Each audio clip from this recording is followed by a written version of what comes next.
Hey everyone! Welcome back to the channel. In today's video, I'm going to show you how to create a sliding window of any size inside SketchUp with just a single click.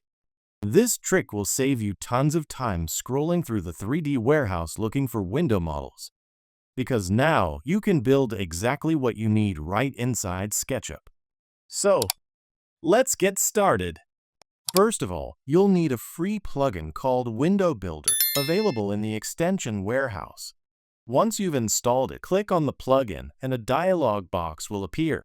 Here, you can choose different types of windows such as sliding, French, double hung, or fixed. For this tutorial, I'm going to make a sliding window. So select sliding, then measure and input the length and height of your window.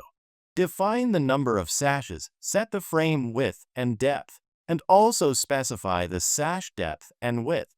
Once everything is ready, just click on Create and Place, and like magic, your sliding window will automatically glue itself to the orientation you choose.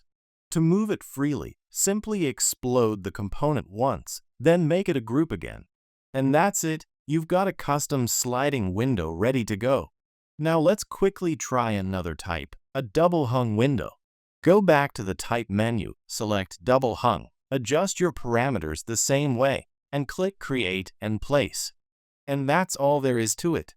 With the Window Builder plugin, you can create any type of window you want without wasting time searching online. If you found this tutorial helpful, don't forget to give it a thumbs up, subscribe for more SketchUp tips and tricks,